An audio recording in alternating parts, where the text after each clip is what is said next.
नमस्कार। आज जो हमारे पास टॉपिक है वो है सेल मेम्ब्रेन का ही अगला टॉपिक है। मेम्ब्रेन परमेबिलिटी या मेम्ब्रेन ट्रांसपोर्ट या ट्रांसपोर्टेशन थ्रू मेम्ब्रेन, मेम्ब्रेन के द्वारा परिवहन की जो हम अभी पढ़े थे, प्लाज्मा मेम्ब्रेन, सेल मेम्ब्रेन, उसके द्वारा किस तरह से परिवहन किया जाता है, ट्रांसपोर्ट किया जाता है।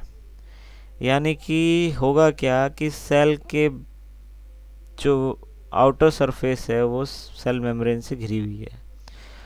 उस सेल मेम्ब्रेन के थ्रू कौन कौन सी चीज़ें आ सकती है और आ जा सकती हैं और कैसे कैसे आ जा सकती हैं, इसी को हम आज पढ़ेंगे।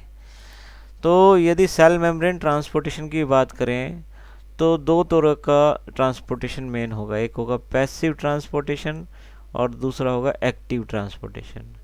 ये जो पंप है ये भी एक एक्टिव ट्रांसपोर्टेशन का ही एग्जांपल है। तो पैसिव का मतलब होता है कि अक्रिय, जिसमें किसी प्रकार की कोई एनर्जी का इस्तेमाल नहीं होगा। और एक्टिव का मतलब है कि सक्रिय, जहाँ की एनर्जी का इस्तेमाल किया जाएगा। यानी कि एक तरह से ये मान सकते हैं, पैसिव का मतलब है कि ऊपर से हम किसी चीज़ को ऊपर से डालेंगे नीचे की तरफ, तो एक तरह से पैसिवली बिना एनर्जी के काम होगा। तो ये जो होगा ये कंसंट्रेशन ग्रेडियंट के अकॉर्डिंग होगा। यानी कि जिसकी सांद्रता प्रवणता अधिक है, जिसकी जिसकी सांद्रता ज़्यादा है, वह उस जगह से कम सांद्रता वाली की ओर ये ट्रांसपोर्ट होगा। सिंपल सी बात है। और एक्टिव ट्रांसपोर्टेशन में एनर्जी दी जाएगी कि ये मान के चलो कि जैसे अपने पास घर पे मोटर है और मोटर से हम उसको पानी को ऊपर चढ़ा रहे हैं। ठीक है, क्यों ऊपर चढ़ा रहे हैं? हमने उसकी जो है ग्रेविटी के अगेंस्ट काम कर रहे हैं एक तरह से। या ये कहें कि एक कमरे में बहुत सारे लोग भरे हुए हैं, फुल भरा हुआ है कमरा, और उसमें और लोगों को घुसाना है। तो क्या करेंगे हम? उसमें धक्का लगा लगा के किसी व्यक्ति को अंदर डालेंगे, तो धक्का लगा लगा के उसको अंदर डालेंगे। तो धक्का लगाना मतलब क्या हुआ? एनर्जी। तो सेम यही काम होता है एक्टिव ट्रांसपोर्टेशन में। यानी कि यहाँ कंसंट्रेशन ग्रेडियंट के अगेंस्ट काम होता है, सांद्रता प्रवणता के विपरीत काम होगा। सांद्रता, जैसे कमरे के बाहर सांद्रता व्यक्तियों की कम है और हम फिर भी बाहर से और अंदर की और कमरे के अंदर घुसा रहे हैं व्यक्तियों को, तो इसका मतलब क्या हुआ कि जहाँ पहले से ज़्यादा लोग हैं वहीं और ज़्यादा लोगों को डाल रहे हैं, तो उसके लिए तो एनर्जी चाहिए होगी ना। इसी तरह से जहाँ जिस मॉलिक्यूल की अधिकता ज़्यादा है और वहीं हम उसको पहुँचवा रहे हैं, तो क्या होगा? उसके लिए एनर्जी की आवश्यकता होगी। और ये जो एनर्जी है वो किस रूप में होगी? एटीपी के रूप में। सेल में एनर्जी करेंसी क्या होती है हमारी? एटीपी। तो ये बेसिक डिफरेंस जो होगा हमारा पैसिव और एक्टिव ट्रांसपोर्टेशन में ये होगा। ये चीज़ ध्यान रखने की बात है ना। अब सिंपल जो पैसिव ट्रांसपोर्टेशन में होगा, डिफ्यूजन होगा, फैसिलिटेट डिफ्यूजन होगा और आयन चैनल्स होंगे। डिफ्यूजन का क्या मतलब है? विसरण। विसरण का मतलब है कि जैसे हम अगरबत्ती जलाते हैं, और अगरबत्ती क्या होती है? अगरबत्ती से जो खुशबू है पूरे कमरे में फैल जाती है। यानी कि जो फ्रेग्रेंस के जो मॉलिक्यूल हैं वो अपनी अधिक सांद्रता से कम सांद्रता की ओर गमन करते हैं। इसी तरह से जो मेम्ब्रेन के थ्रू यदि कोई मॉलिक्यूल जाएगा तो वह अपनी सांद्रता के हिसाब से जहाँ उसकी अधिक सांद्रता होगी वहाँ से वह कम सांद्रता की ओर ट्रांसपोर्ट किया जाएगा। ठीक है, ये एक डायग्राम है। यहाँ पर क्या है कि ये मेम्ब्रेन है, ठीक है, ये वाटर है। वाटर में एक तरफ जो है कोई डाई डाली गई है, डाई कलर मान लेते हैं। अब सिंपल से कह सकते हैं, एक बीकर लें, एक मग्गा ले लें मान लेते हैं, उसमें बीच में एक जो है प्याज की झिल्ली लगा लें। एक तरफ जो है, उस एक तरफ हम क्या करेंगे? शाई की एक बूंद डालेंगे। तो इस तरफ जब शाई की बूंद डालेंगे तो वह धीरे धीरे जो है मेम्ब्रेन के थ्रू दूसरी तरफ भी ट्रांसपोर्ट हो जाएगी। तो ये जो क्या होगा, ये क्या है? सिंपल डिफ्यूजन है। यानी कि यहाँ डाई जो थी या शाई जो मैं कह रहा हूँ, उसकी सांद्रता अधिक है और वह अपनी अधिक सांद्रता से कम सांद्रता की ओर ट्रांसपोर्ट हो रहा है। ये सिंपल डिफ्यूजन होगा, है ना। अब सेल की बात करते हैं, तो सेल में ऐसे कौन कौन से मॉलिक्यूल हैं जो कंसंट्रेशन ग्रेडियंट के हिसाब से ट्रांसपोर्ट किए जाते हैं। तो ऑक्सीजन जो है, ऑक्सीजन और कार्बन डाइऑक्साइड जो है, यानी कि जो गैसियस एक्सचेंज होगा वो क्या होगा, कंसंट्रेशन ग्रेडियंट के हिसाब से होगा, सांद्रता प्रवणता के हिसाब से होगा। ये कोशिका के अंदर का हिस्सा है और ये कोशिका के बाहर का हिस्सा है। जब कोशिका में कार्बन डाइऑक्साइड की सांद्रता अधिक हो जाएगी सेल के अंदर, तो वो सिंपल जो है मेम्ब्रेन के थ्रू आर पार जो है कार्बन डाइऑक्साइड बाहर की ओर चली जाएगी ब्लड में। ठीक है, बाहर ब्लड है, फ्लूइड जो होगा वो ब्लड होगा, तो ब्लड के अंदर कार्बन डाइऑक्साइड चली जाएगी और वो जो है लंग्स को पहुंचा दी जाएगी। इसी तरह से शुद्ध रक्त द्वारा लाई गई ऑक्सीजन, जब रक्त के अंदर क्या है, ऑक्सीजन की सांद्रता अधिक होगी, तो यह ऑक्सीजन जो है सांद्रता प्रवणता के हिसाब से बाहर की ओर से अंदर की ओर आ जाएगी जब कोशिका में ऑक्सीजन की कमी होगी तब। इसी तरह से पानी, वाटर भी अपनी सांद्रता के हिसाब से जो है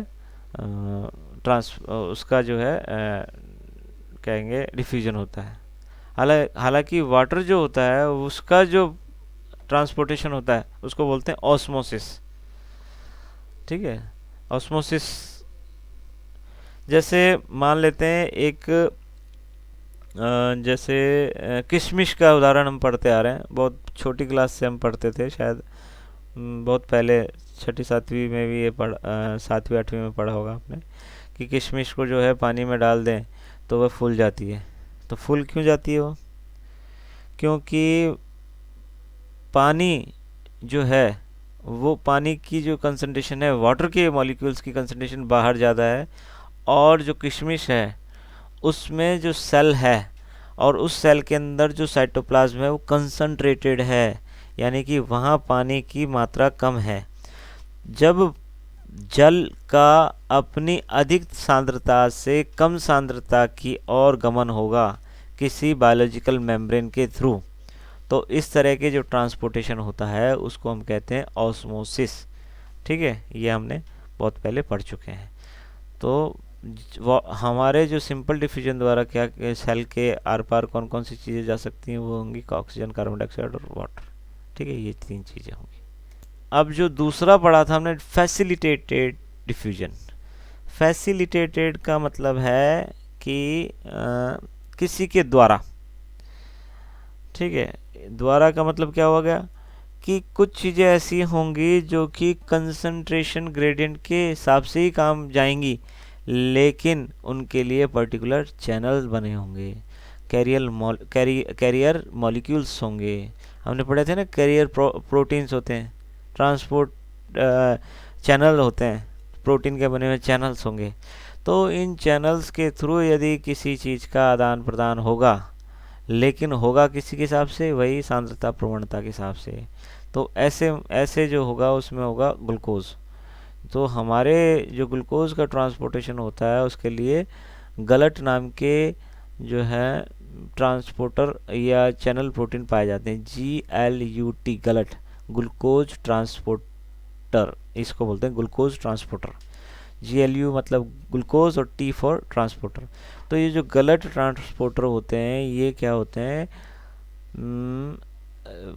जो कंसंट्रेशन ग्रेडियंट के अकॉर्डिंग ही काम करेंगे, यानी कि जब ग्लूकोज की मात्रा ब्लड में अधिक होगी और सेल को जब आवश्यकता होगी तो वो जो ट्रांसपोर्टर खुल जाएंगे और ग्लूकोज अंदर की ओर आ जाएगी, लेकिन आएगी किसके द्वारा, चैनल्स के द्वारा।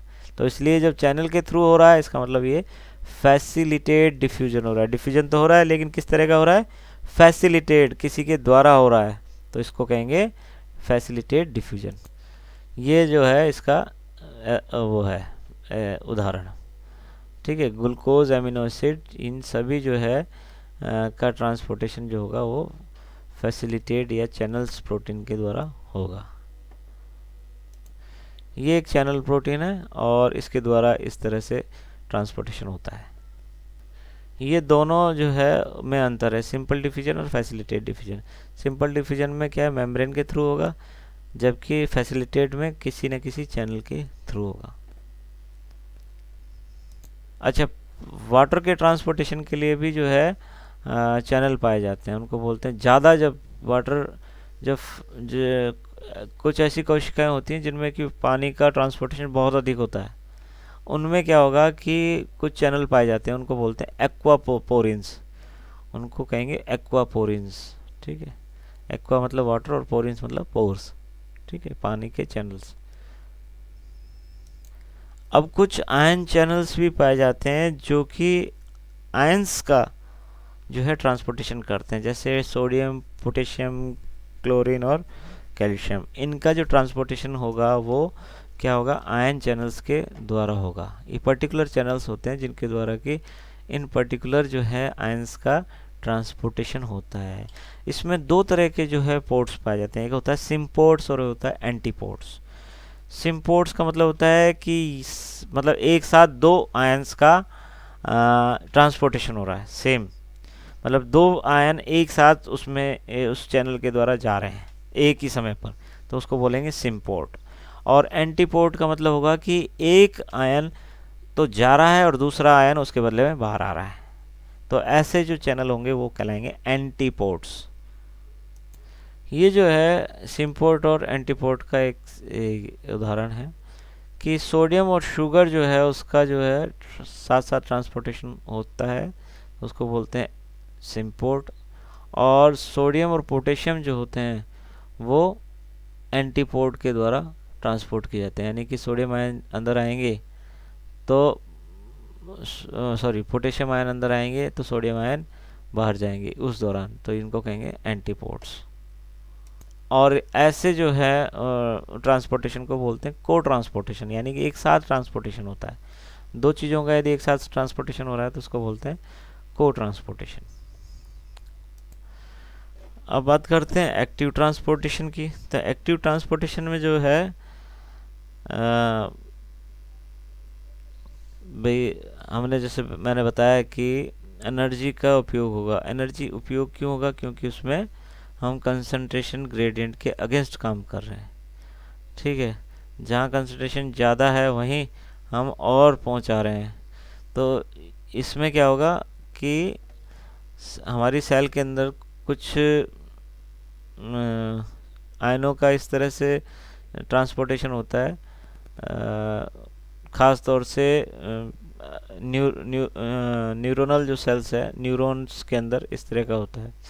तो न्यूरॉन्स में क्या होगा, सोडियम पोटेशियम पंप होता है, ठीक है। ये सोडियम पोटेशियम पंप है। सेल के जो अंदर है वहाँ पोटेशियम आयन की, ये वाले जो आयन है ये ऑलरेडी कंसंट्रेशन अधिक होती है, लेकिन फिर भी जो है पोटेशियम आयन अंदर की ओर ट्रांसपोर्ट किया जाता है। तो ये जो पोटेशियम आयन अंदर जाता है और इसकी एवज में 3 सोडियम आयन बाहर की ओर निकाले जाते हैं, चूँकि जो सोडियम आयन बाहर की ओर उसका कंसंट्रेशन ज़्यादा होता है, लेकिन फिर भी जो है कंसंट्रेशन ग्रेडियंट के अगेंस्ट सोडियम आयन का सेल के बाहर की ओर ट्रांसपोर्टेशन और पोटेशियम आयन का सेल के अंदर की ओर ट्रांसपोर्टेशन एटीपी की उपस्थिति में किया जाता है। और ये क्यों किया जाता है, ये इसलिए किया जाता है कि वहाँ का जो मेम्ब्रेन पोटेंशियल है वो चेंज करने के लिए। न्यूरॉन सेल होती हैं, उनका जो है जो मेम्ब्रेन पोटेंशियल जो है चेंज किया जाता है। अब देखेंगे आप तो 3 यदि सोडियम आयन बाहर आएंगे और 2 पोटेशियम आयन अंदर जाएंगे तो क्या होगा, मेम्ब्रेन पोटेंशियल बाहर की ओर क्या हो जाएगा, प्लस में हो जाएगा उस जगह का, और अंदर की ओर माइनस में हो जाएगा। तो इस तरह से ये जो है मेम्ब्रेन पोटेंशियल चेंज किया जाता है आयनों की कंसंट्रेशन के अगेंस्ट में आयनों को ट्रांसपोर्ट करके। तो ये जो है एक्टिव ट्रांसपोर्ट कहलाता है। एक चीज़ और होती है एंडोसाइटोसिस। ये एंडोसाइटोसिस जो होगा, जैसे बड़े मॉलिक्यूल्स हैं उनको एनगल्फ यानी खाया कैसे जाता है या उनको अंदर सेल के सेल के अंदर कैसे लिया जाता है, वो जो कहलाता है वो कहलाती है एंडोसाइटोसिस। एंडो यानी अंदर की तरफ, साइटोसिस यानी सेल के। दो तरह के एंडोसाइटोसिस की प्रोसेस होती है। एक होता है फैगोसाइटोसिस, यदि सेल जो है किसी ठोस मॉलिक्यूल को अंदर की ओर वेसिकल के रूप में ले रही है तो वो कहलाती है फैगोसाइटोसिस। और यदि यही मॉलिक्यूल जो है वो लिक्विड है तो वो कहलाएगा पिनोसाइटोसिस। ठीक है, कोशिका पायन भी बोलते हैं शायद इसको, कोशिका भक्षण और कोशिका पायन इस तरह से कहा जाता है। तो ये जो है ये भी प्रोसेस होती है। यदि यही प्रोसेस उल्टी हो कि सेल के अंदर कोई वेसिकल है और वो बाहर की ओर अपना सिक्रीशन त्यागे तो उसको कहते हैं एक्सोसाइटोसिस। ठीक है, जब प्रोटीन का सिंथेसिस होता है और प्रोटीन की जो वेसिकल्स बनती हैं वो बाहर की ओर इस तरह से त्यागी जाती है, तो ये जो कहलाता है ये प्रोसेस कहलाती है एक्सोसाइटोसिस। तो इस तरह से जो है ये चीज़ें हैं जिसके द्वारा मेम्ब्रेन जो है ट्रांसपोर्टेशन करती है। पैसिव ट्रांसपोर्टेशन और एक्टिव ट्रांसपोर्टेशन और एंडोसाइटोसिस, ये तीन चीज़ें होती हैं जिनके द्वारा ट्रांसपोर्टेशन होता है। ठीक है, इस आपको मेरे हिसाब से समझ में आया होगा। Thank you very much.